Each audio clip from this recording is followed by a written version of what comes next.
would go into these meetings with these presidents or vice presidents of logistics, and they'd be like, when is the real person coming? Because, I look like a little kid in there. And so that got a little bit difficult. I'm not going to lie. I actually started working in the produce industry as well. And I'd be meeting with presidents of companies. Like, we have some incredibly wealthy, successful farmers, especially in Fresno. It's just, you go to these industries, logistics in and of itself, like UNLV has an amazing logistics program, and they would send us interns.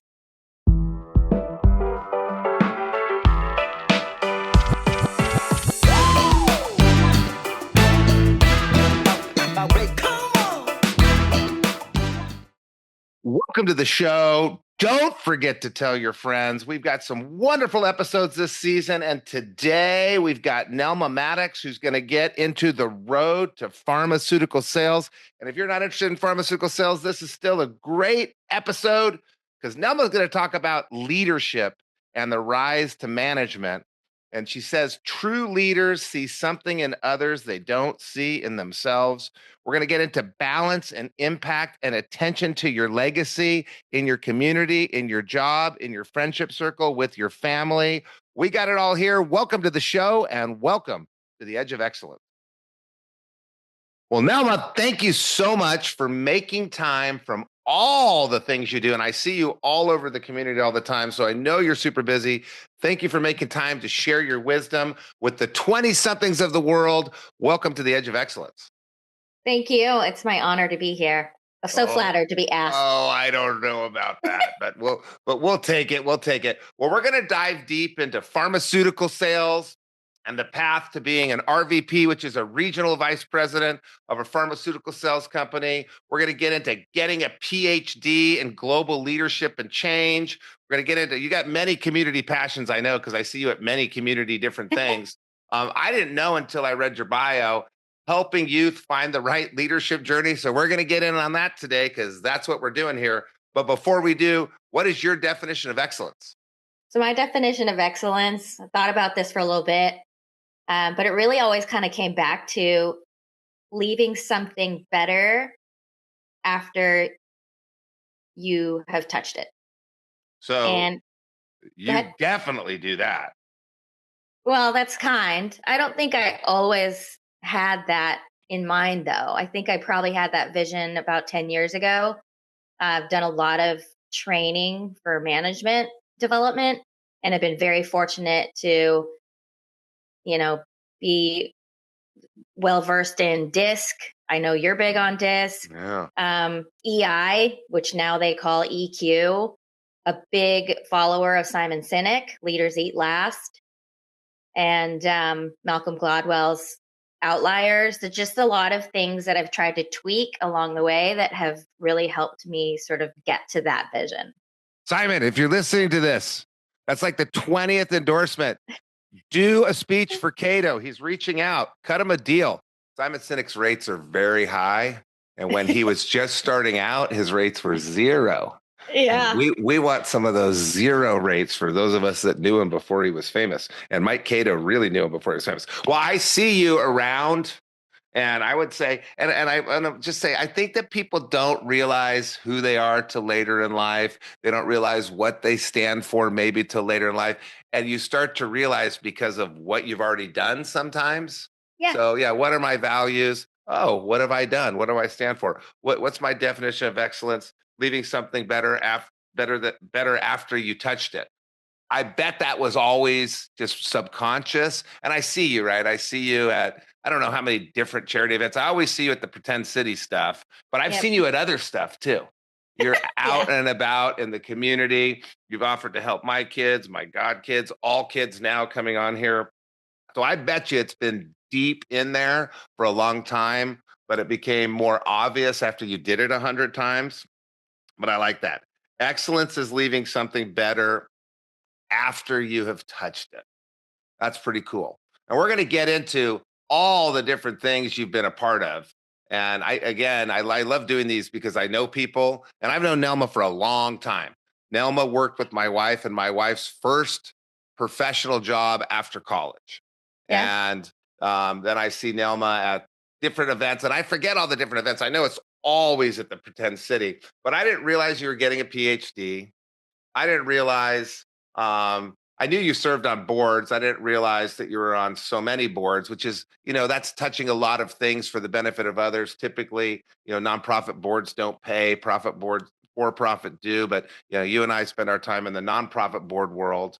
I didn't realize you're tied to veterans. I didn't even realize you're tied to helping youth find the right leadership journey. So we're going to get into all that. But before we do, the main purpose of the show is to show people that maybe they don't know all the different things out there. They probably know what pharmaceutical sales, they probably know it exists, but they don't know what it is. And they definitely don't know the path, because I remember the old saying for pharmaceutical sales, hardest job to get, easiest job to keep, I think it was, which doesn't Yeah. make any sense to me. It is incredibly hard to get. And I think maybe that's why once you're in, they're going to keep you because they train you, but you can't flail around. You still got to always accomplish, but it is a really difficult job to get. And the path to pharmaceutical sales is maybe a little different than what people think. So we're going to get into your path, and we got to go not that far back for you, but I want to go to high school life. Where did you go to high school? What was life like? Did you see your path at all, or did it come later? So tell me, what was life like in high school?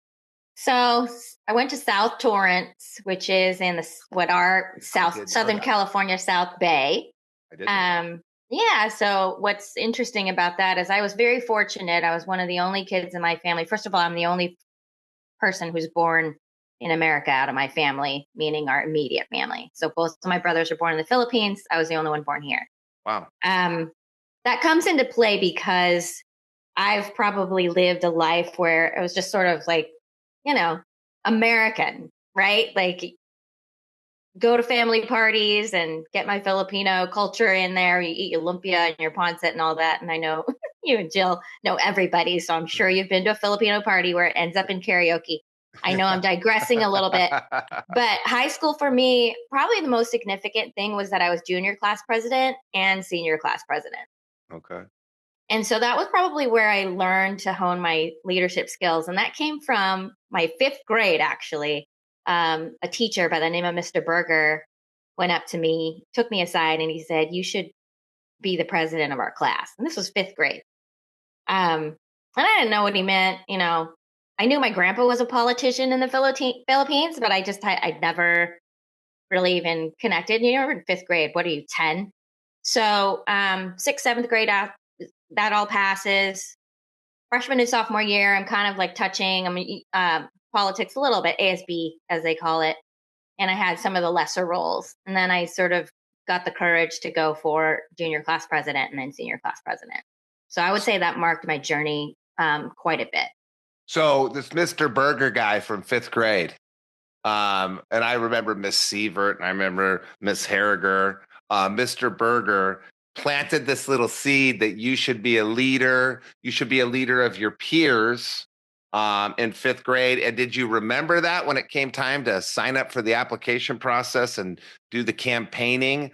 Or did you remember that afterwards? Was it something that was just in your head always, I need to do this? Oh, here's the opportunity. Or was it, oh yeah, I remember Mr. Berger told me that after you did it? I would say it was probably a little bit of both, like you kind of go for it. I don't think that's what's amazing about leaders that I've come across in my life is true leadership is being able to see something in others that they don't know they have.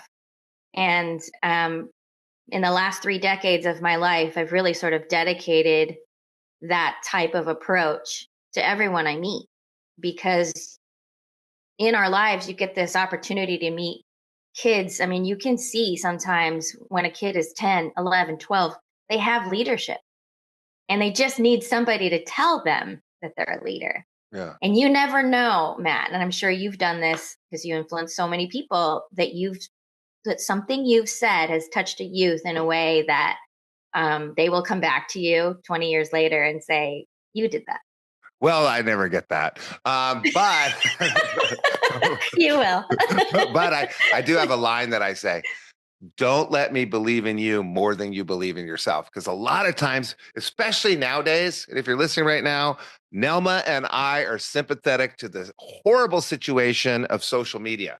And someone's ass is better than yours, and their dinner's better than yours, and their vacation's better than yours, and their friend group's better than yours. And my least favorite, they get more likes than you. And Ugh. maybe they get more likes because their values and their character is less, but we're not measuring that. We're measuring how many likes they can get. And it's just this Yeah. nonstop drip of negativity. So Nelma and I are sensitive to that. And so it kind of creates some psychological barriers for people where maybe they don't believe in themselves. And we didn't grow up in that situation. And we're able to turn it off more easily just because we've been around longer and dealt with negativity longer. Maybe not the volume of it at an early age, but there's potential. And you're listening right now. There's something about you that you don't know yet that's awesome that other people see. And there's something about you that you do know that's awesome that you can do something with. So you're seeing something in others that they don't know. And you had that Mr. Berger kind of contact where he gave, and I had, for me, it was Marty Rothstein. He always called me the senator. Oh, I And love it. everybody else was just thought I was this pain in the ass kid breaking into cars and stealing car stereos and womanizing and there's more bad things I did that I could say because my kids will never listen to this, but I'm not going to say. and Marty Rothstein would come and talk to me, and his son Jed is still one of my great friends and did a podcast. So you had this one person kind of plant the seed that later sprouted into this junior senior class president role. And also, I just want to take another digression. If you're listening right now, it doesn't matter how old you are. You have a little brother, you have a little sister, you have some peers. Maybe they're older. Maybe it's an uncle, a parent. These little comments go a long way. These little call asides where you share your positive analytics. Now, not the negative stuff, because nobody wants to hear that, but the positive stuff. You never know how you can change the people around you, no matter what their age are. So maybe take advantage of the opportunity to find somebody and let them know what you notice that's positive in honor of Nelma making time today to record this. But so you're going through life and rest of high school, you're thinking about it maybe, and you're getting ready. And then junior, senior class, you become the president. So you didn't mention the classes you took. You didn't mention the sports you played. You didn't mention the jobs you had. It was this thing. So why was this thing so impactful for you? So I think what it did was it gave me the opportunity to tackle my biggest fear, and that was public speaking. Okay. And, when you're senior class president, you kind of have to lead the baccalaureate service. You have to always do the Pledge of Allegiance. You got a speech at graduation. So I'll never forget that day. In fact, I actually got to watch the recording not too long ago and sent it out we just had our 30th high school reunion. So I know I'm aging myself quite a bit, but what was really meaningful, Matt, was that I had two people say to me, I watched that speech again, and it was like you were talking to me. And I remember that the speech was about me thanking my mother. I don't remember. I don't remember it being about anything else. I remember being very grateful to be able to thank my mother in that kind of space and time.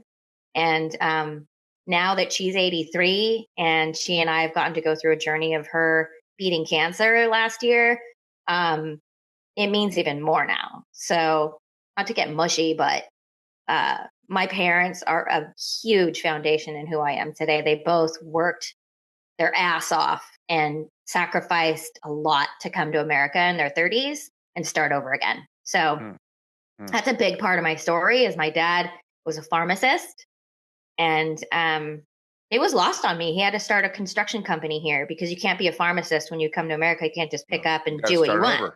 Got to start over. We didn't have the money. He came here with a red suitcase and $50.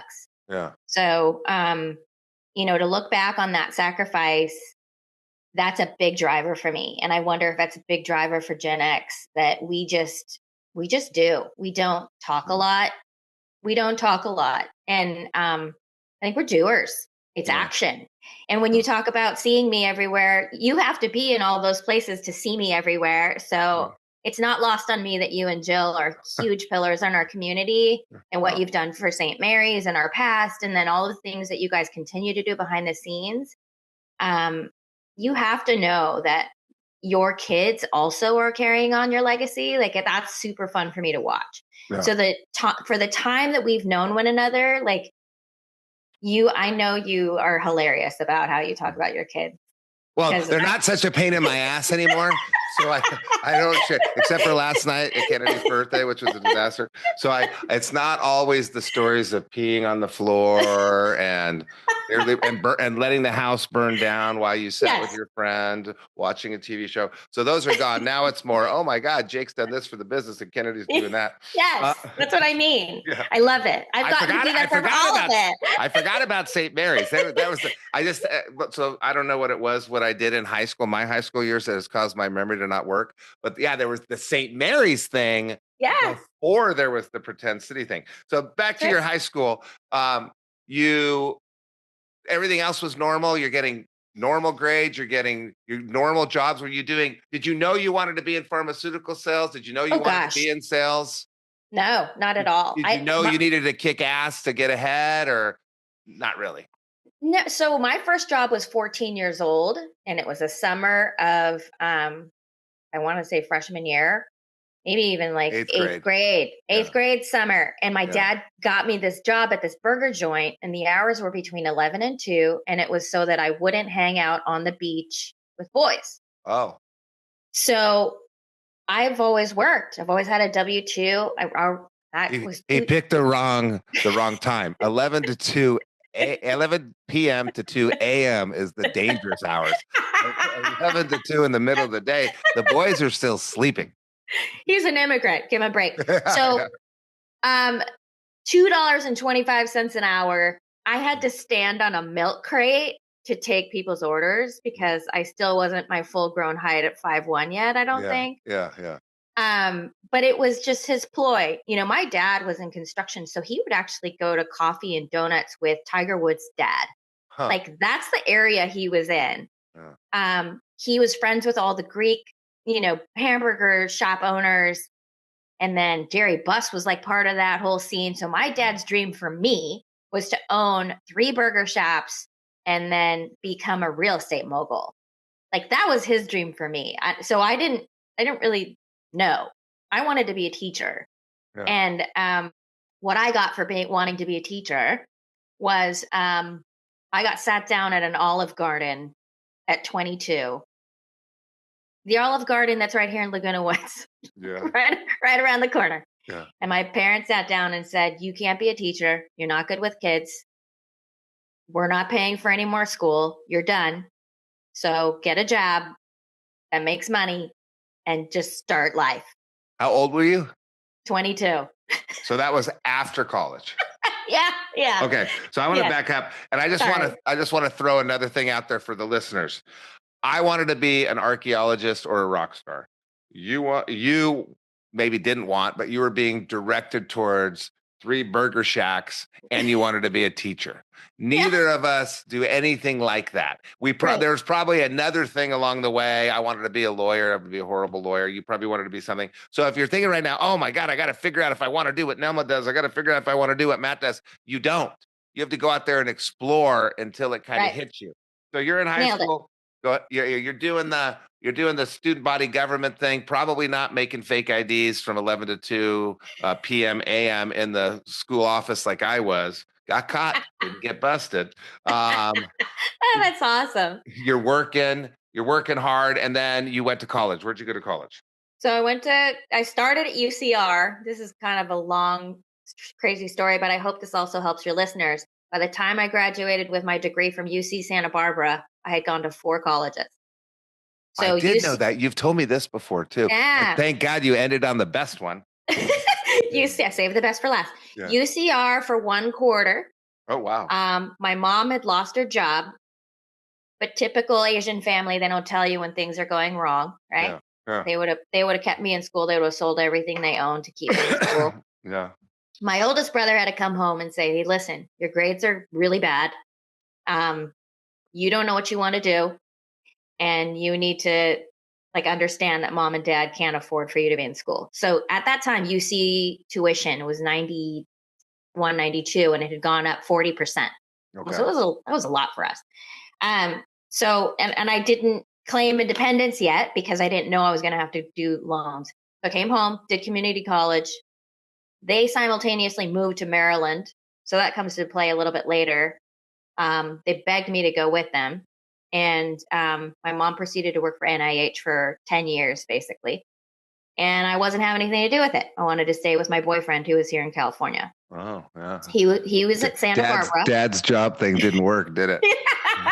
No, backfired pretty good, actually. So that was the other thing I learned as a parent. You never tell a kid no, because they'll do the opposite. Always. Yeah. So going back to this high school journey in college, like UCR for a quarter, I got to meet a roommate, did half a year, so a semester at Camino, and then had made my friends at UCR, so then moved in with them. Rent was a lot cheaper in Riverside than it would be in Torrance. Yeah. And I'm paying $250 a month to live in this apartment with 3 girls who were going to UCR, and I was the only one going to Riverside Community. Okay. Finally buckled down, got a decent GPA in order to transfer. I got accepted to UCSB, UC Santa Cruz, and UCLA, all 3 UCs that I applied to. So that's the other thing you should know. You do the community college route, you're going to go to the UC you want. If you get a 3.5 in a community college in California, you can transfer into a UC, which to get into a UC in California, you basically have to have perfect grades and perfect test scores nowadays. And that's because California is run horribly and the school system sold out, and they want people from out of state and out of the country that pay more bills. I don't know what it is in other states, but there's a similar thing in other states. And I know in the Midwest, sometimes they'll take the community college classes while they're in high school and then start with, a full year done. But usually in most states, it's a great way to save money. You go to city college and transfer into the U of or the state school near you. So that's what you did. And then I'm missing the 4th school. UC Riverside Community College, UCSB. You said there was a 4th one. El Camino College. Oh, El Camino. You went to El Camino, then Riverside. Okay. Yeah. So there was 2 community colleges in there. Yep. Okay. And then UC Santa Barbara for how many years? UC Santa Barbara for 2, junior, senior. And because I needed to graduate in 4 years, and the parents had said, money was running out, and I'd also taken loans out, it basically was, cultural anthropology. Here it was. I mean, you could tell. I opened the book of majors and stopped at anthropology, comma, cultural. So you and I are not too dissimilar, Matt. So you made it 3. You made it down the list 3. And was it Larry that went to UC Santa Barbara, or was it some dirtbag that Larry now hates? There's no dirtbag. Larry doesn't hate anyone. Larry is Switzerland. So okay. If any of my wife's ex-boyfriends are listening, I hate all of you. But go ahead. Larry's a nice guy. Yeah. Sometimes I wish he would, but he doesn't. Actually, he talks to that guy way more than we do because I like her boyfriend Dave that she was dating and then broke up with to date me. I like that guy, but all the ones from Albuquerque Academy in Albuquerque, New Mexico, I hate you. I'm not a hater. I don't really hate you. I strongly dislike you.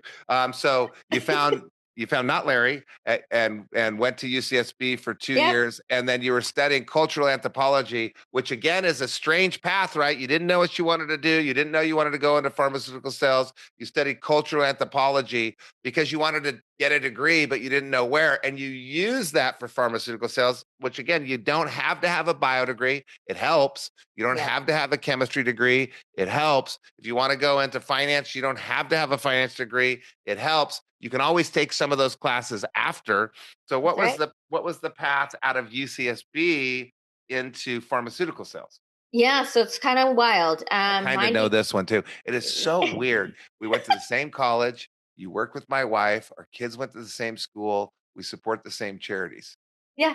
I'm telling you, we're like parallel lives. It's like really cool. And that's why whenever I see you, I light up. So this is kind of funny. 95, I'm graduating and it's 1 week left. And I don't know if you know this, Larry's little brother is the one I went to UCSB with. That's not who I dated. It was a good friend. He was Elvis. And my little brother dated my wife when he was in high school. Weird. Wow. Okay. We're not going to get into that, but if you're wondering, I'm not answering any questions about that either. Go ahead. So basically, Larry's little brother is Elvis for Elvis cover band. Yeah. And my ex-boyfriend is the guitarist. Oh. So that week, Larry and I meet. Happenstance. His mother is the one who introduces us and says, "Have you met my other son, Larry? He's just done with school. So Larry's 4 years older than me. He'd already graduated from UCI. He was already working, living in Sacramento. He had come down to Santa Barbara to film his brother on one of those giant cameras, the one where you like ideally had a light with you. I'm like, oh my goodness, who's this? So we meet very briefly. I am Larry, whatever. So the mom asks me, and this now she's my mother-in-law. She says, "What are you doing after college?" And I said, "I have a cultural anthropology degree. I'm pretty sure I'm waitressing." So I waitressed all the way through college in order to make my pocket money, but it was good money. Like I could make $100, $150 in tips on a Friday and Saturday night at Red Robin in Moreno Valley. And that kept my fun going. Like, I mean, I'm embarrassed to say this now, but maybe the 20-somethings can benefit from this. I used my loan checks at UC Santa Barbara to get the best kegs for the best parties. And I ran up credit to Charlotte Russe. And I know that ages me again, but it's terrible. I mean, I graduated with like $25,000 in debt. Yeah, so did Jill. Of clothes. Yeah. Larry's like, what is this? Why am I having to pay for this? Yeah. It was not great. So anyway, that was when I met Larry briefly. And the mom said, you should work for Larry's company because he's down in Orange County. There's no women there. Huh. This was a pallet company. Yeah. And lo and behold, I applied just out of nowhere. I had 3 jobs at the time. I applied there too. I was working at CPK. I was working at a little company making animated butterflies that would end up in Disneyland. And then I was doing daycare because an after school program because it helped me get to hang out with kids. And so I was trying to like still also figure out, I had 3 jobs at one point, trying to figure out like what path was I really going to stick with. And I was basically hired by CHEP. And Larry was the one who sort of facilitated that by saying, yeah, I know her. She's my brother's friend, but I mean, I suppose she's good. Yeah, hire her. I come to this group, Matt, not only were there were like 5 women in my department. Okay. And they were so horrible to me because I was the only one that had a college degree. Okay. So we were doing data entry on pallet loads of. I thought you were going to tell me you were selling pallets. Well, no, and I started in customer service. Okay. And so I thought for sure I was going to be in customer service for the rest of my life because one of my idols was my customer service manager, Sandy. And she just was so chill and a leader. Like, you don't think about it in those terms when you're 23 years old. You really just don't. You have no idea what kind of a good boss you have. You just know how they make you feel. So it goes back to like Maya Angelou's quote.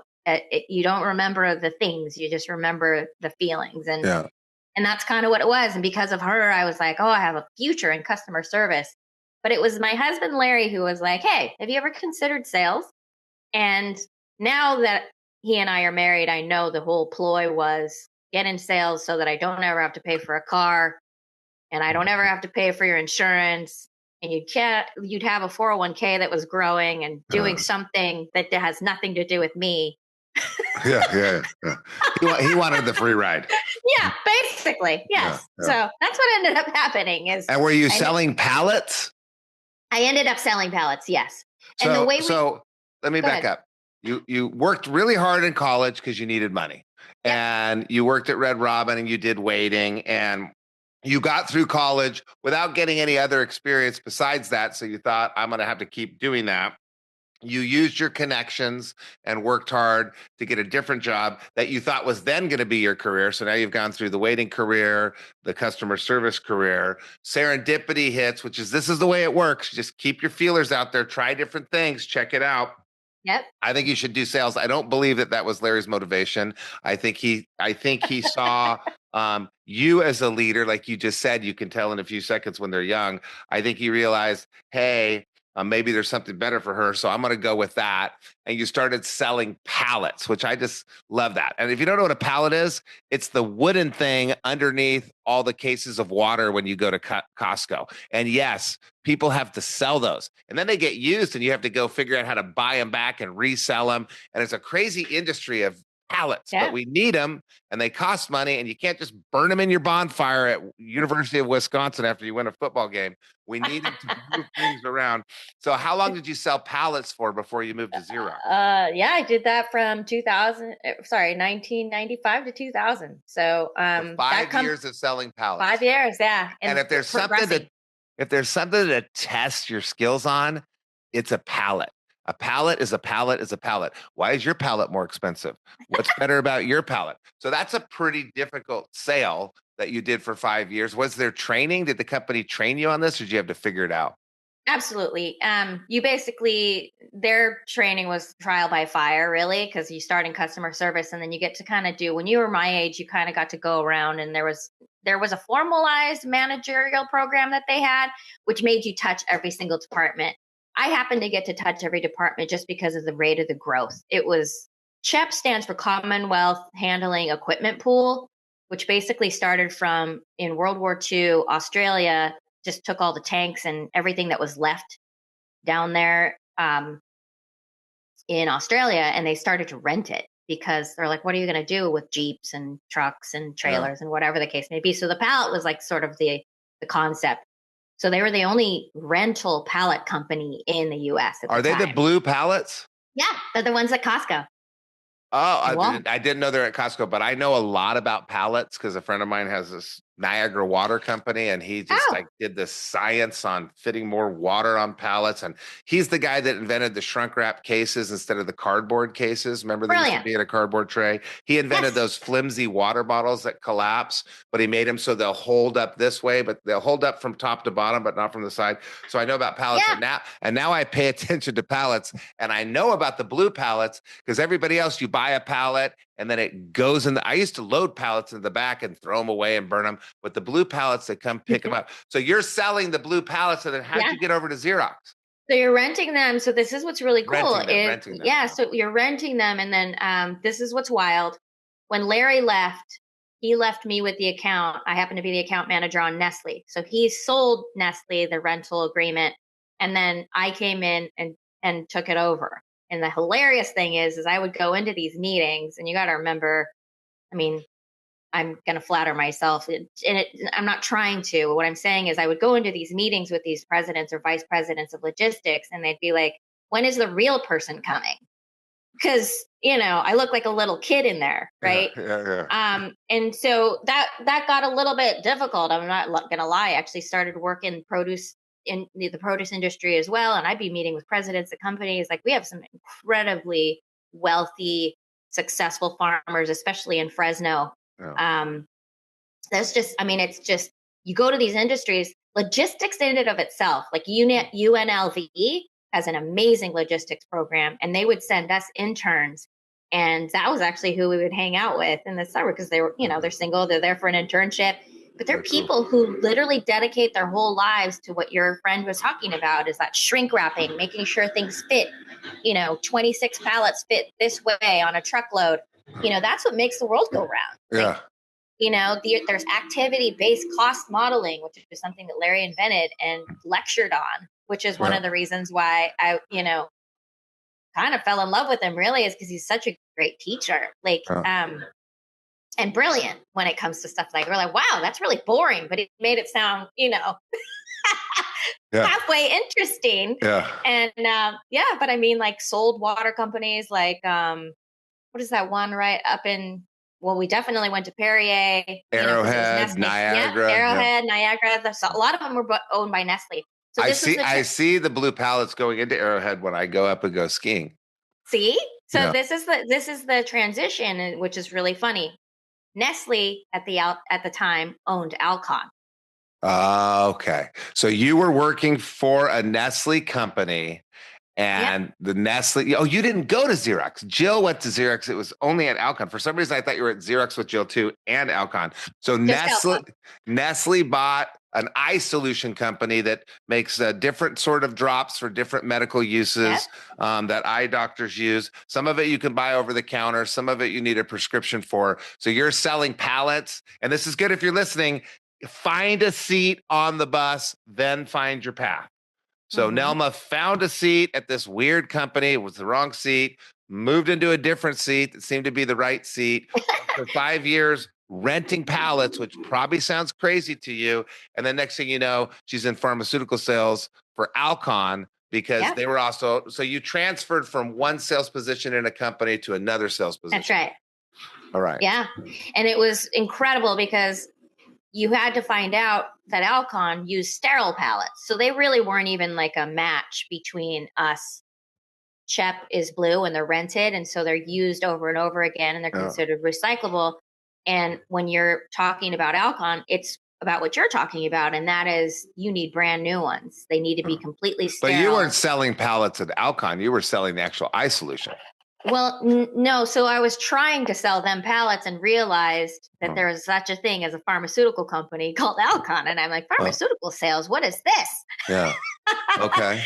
Yeah. And actually, I would say it was really like there's some kind of divine intervention, or you believe in just like perfect storm. I was getting my MBA at the time, paid for by CHEP, by the way. That's the other thing we should tell our listeners. Yeah. Go to a company that will get your MBA paid for, or at least partially. So they paid for about 60% of it. And as I'm in this little group, which you do a ton of group work, there was an engineer from Alcon. And I said, hey, do you guys have a sales team? This is an engineer. So he was like, I guess. I mean, someone has to sell what we're making. Yeah. So that was when I got on. Do you remember monster.com? Yeah. Yeah. I literally found the Alcon job on monster.com.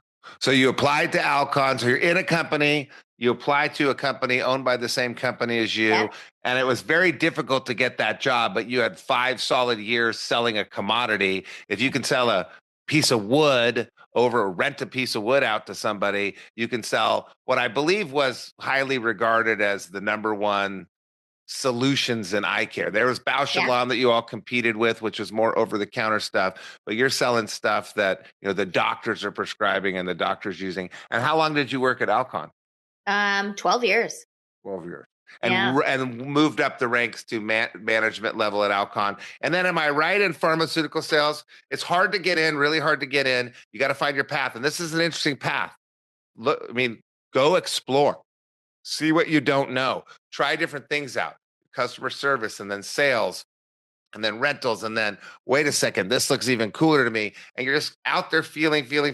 And then when you get into that rocket ship, you move up some seats, and then you ended up leaving Alcon and Nestle into a different organization, right? That's right. Yep. And then what happens, Matt, when you're in pharmaceuticals is people see your leadership and people have an eye for you. They earmark you for management. And a lot of pharmaceutical companies, depending on how large or small they are, typically the larger ones do have development programs for you so that you can touch every department, which is kind of something that CHEP did too, uniquely in that industry. So I was very accustomed to showing up as a leader, and it kind of goes back to what you're talking about in terms of excellence, that you really emulate the leaders that you have. So if you have a manager or a regional director that leads by example, and for the most part, I always have, it just sort of becomes part of your DNA. And so you build teams on that, right? So I want to say about 7 years in, you become, the typical path is to become a representative. Then you become a regional training manager. Then you become a manager and you get a team of your own. And all throughout, I basically went from over-the-counter products like Jill and I were selling, and then basically went into prescription products because Alcon had different business units. Oh. And so I ended up with a team in Southern California. My first team was a team of 10 individuals who I could hire straight out of college because we were calling on primary care physicians. And that's typically how it works.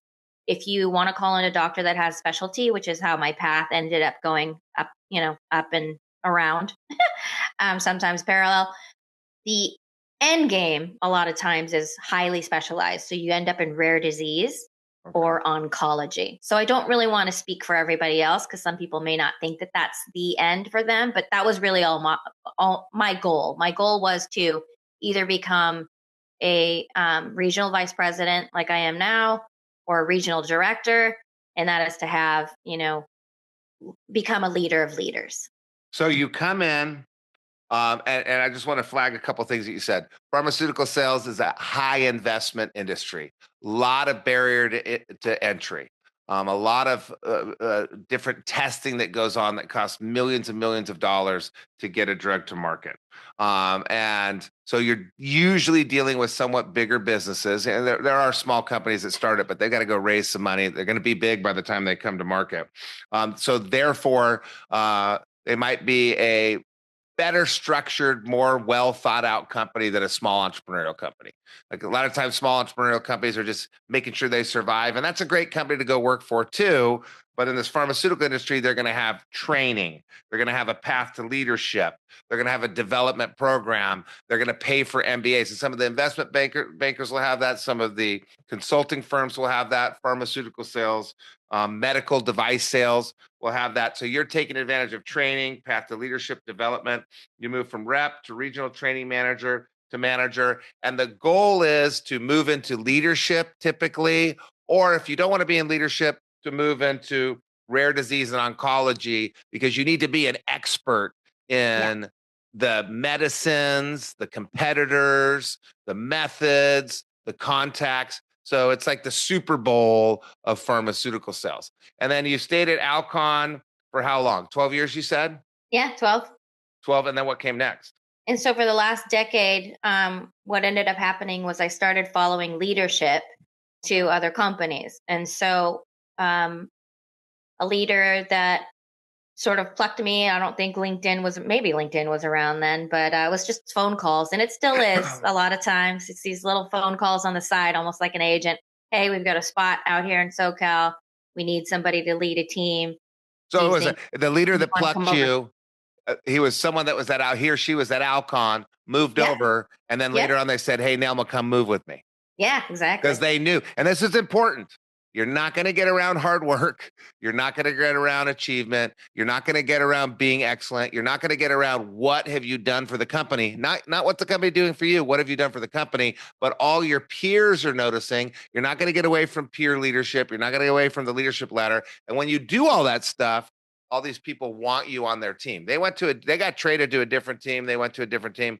They want to bring you over. So how many times did you do that? That was every time after. So I've always been plucked away, and it's always been, that's what's amazing about pharmaceutical sales. And I think that's what you're hearing when you say it's like hard to get out, because your reputation precedes you, and people it's not hard to get out if you suck. All you got, if you want to retire, all you got to do is suck. If you don't want to keep being asked to join these boards, all you got to do is suck. I tell the people that all the time, just suck. Now, you're not going to have a very successful life, but you're going to be able to play a lot of video games. Yes, they nailed it. Yes. My 17-year-old cannot hear that right now. Yeah, don't worry. Your own kids won't listen to this. Their friends will, though. Hi, Nelma's kids' friends. You've been plucked and plucked and plucked. And then let's just take a second to just talk about some of the other things you do. Now you're getting a PhD. Now you're working for Smile Nation, and you're in the startup arena. You've done, but you're doing your PhD in global leadership and change, and your focus is helping youth find the right leadership path. So talk about that for a second. Well, just always has been. Two of the boards that I'm on, Lion's Heart Service is a special organization that was sort of founded 20 years ago in order to kind of mirror NCL for females. Okay. So I don't know if National Charity League is what NCL is. Okay. So I don't know if Kennedy and Jill ever did that, but it was something Kaylin did not want to do. Yeah. And it's ended up been something for Kyle. So that's where he housed all of his volunteer hours. And to give you an idea, not only do they have a youth leadership board that he was able to join and be a part of when he was in 8th grade, they have housed 540 of his service hours since 6th grade. And that's a completely different parchment resume, if you will, or transcript that we've sent to all of the colleges that he applied to this year. Yeah. Because he stands out as doing something different. And NCL is for moms and women. And so now you have this new one that is for a parent and a son. So you broadened it out for the sons. Okay. Yeah. So you could do it for girls too, but it was founded by a mother, two mothers, or a couple who had 3 sons. So yeah, and they couldn't do NCL. Yeah, exactly. So Okay. they were like, well, where do I do it? Where do I volunteer with my son? And Yeah. what's amazing is the amount of commitment and community outreach that they have with the amount of places that you can volunteer. They house all of that for you. So Okay. Second Harvest is listed in there. Miracles for Kids is listed in there. And then Pretend City, as you know, I'm very involved there because of my daughter, who was also in the youth leadership board. She was the vice president for 2 years Okay. there. Yep. Okay. And so you've got you've got this passion and see something in others they don't know they have, leave something better than you found it. This passion for these leadership pathways. You got tapped by, what's his name, Berger? Yeah, you got tapped by Mr. Berger. So these life experiences, if you're listening right now, you don't have to be conscious of these things. Nelma and I didn't know all this stuff when we were in our 20s. You realize this later in life. Oh, there was a Mr. Berger. Oh, I went through this leadership path. Oh, it's serendipity. You Yeah. get out there and you do things. You're working hard. You're trying hard. You're taking chances. You're trying new things, and your gut. It's really a gut that tells you, oh, this is my path. And her gut, when she went into sales, there was stuff from all these four schools because she had to make friends and she had to find new social circles. So she realized she was good to people. And then Nelma went, oh, maybe I can do sales with the pallets. And then there's something in the gut that says, oh, I like this pharmaceutical stuff. And you don't know at the time. You're just trying new things, checking things out. And then when you get to that career that you love, and Nelma and I both love sales, Nelma's in professional sales management, professional sales leadership. Then you start thinking, okay, what else can I do to take my strength and leverage it? So there's teaching kids about Nelma's path as part of it. But you giving back to the community. You remember how your parents were. You remember how the other influencers in your life were.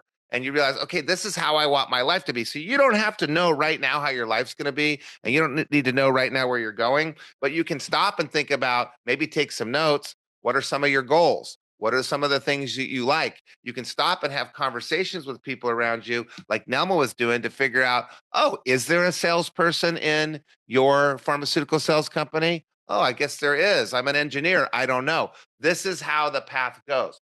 And so you serve on 3 boards: Pretend City, UCI Diabetes Health, Lionheart.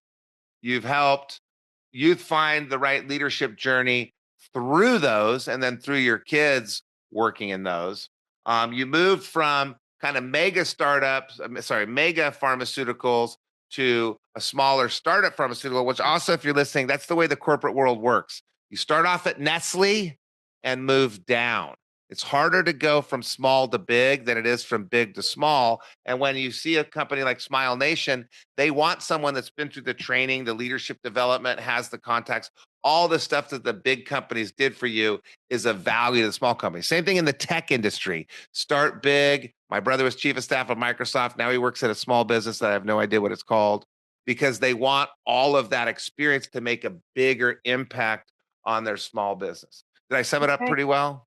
Yeah. I don't know how you do it, but you nailed it. Yeah. Well, so one question I want to ask you, and I know we're running out of time, and I haven't ever asked this before. What did you want to say on the podcast today that you haven't covered? Every once in a while, people are like, I wish I would have talked about this. What did you want to tell us? Because you're all about people finding the right journey. You're all about helping the community. What did we miss? I don't want this to sound trite, but I think it goes back to who my parents were. That is a huge influence on who I am today. I didn't know how many lives my dad touched until we did 2 of his funerals. Mm. And there would be people, random strangers, that would come up and shake my hand and my 2 brothers' hands, and they would say, you have no idea, your dad was the one who paid for my ticket to go to Florida, because I had an opportunity to go to Florida and it was going to change my life. You have no idea that your dad used to slip me $50 every week because he knew I needed it and he wanted a certain person to go to school. My mom pays for, I don't know how many people she's paid for their education in the Philippines, because she can. I think it's over 25, 27, and she always gives anonymously. Mm. And that's who my parents are. And that's the legacy that I want to continue to carry. And I have a hard time saying no. Mhm. when you're a people pleaser, you have a hard time saying no. But that's probably what I would say to my 20-year-old self is be true to who you are. Be able to say no to things that don't serve you, but also be able to like look yourself in the mirror and hold yourself accountable for a day that was you know, well done. Like you can put your head on your pillow at night and say, well done. I kept my moral compass. I didn't sacrifice who I was. There's a quote I wanted to share with you by Wayne Teasdale, and it is kindness is the highest form of intelligence. Hmm. I really believe that. That's why fundamentally, I always go back to EI as a leadership program. And one of one of the qualification papers I'm writing for right now for my PhD is all about incorporating EI in life because it serves you personally, it serves you professionally. When you are self-aware and you know how you show up, it makes you better at meeting somebody in the middle of that bridge, so to speak. Mhm. So that kindness is always the thing that comes out. So even if somebody is not being kind to you that day, you recognize there's something going on in their life that you just Yeah. have to be like, you know what? That's not about me. That's about them. And that to me is like I'm working towards that. I work towards it every day. And that is trying to just make sure that again, like just touching every interaction, I want to make sure that somebody felt better about it versus, Yeah. I don't want to be the person who sucked energy out of someone's Yeah. day. Yeah. What did you say? Kindness is what? You said kindness is close to genius? Kindness is the highest form of intelligence. Kindness is the highest form of intelligence. That's a good one. And it is interesting. It does combine quite a few things. It combines communication, awareness. You say EI, I say EQ. Yep. Anything else you want to leave us with before we cut off? Trying to think. I know there's a little piece about like regret. Like I wonder sometimes. Yeah, I'm going to ask you that question. The sacrifice that you made in your earlier life that you thought was a big sacrifice, and you look back and you're like, oh my God, I'm so glad I did this. That wasn't a sacrifice at all. It changed my life. Yeah, it was. And I vacillate. It would have been, should I have stayed at home for my kids? You know, because I look around and then sometimes I see relationships with mothers and their sons and mothers and their daughters, and there's just a little bit of twinge of envy. And then I look at who my kids are and who they're about to become, and it doesn't end up being a sacrifice after all.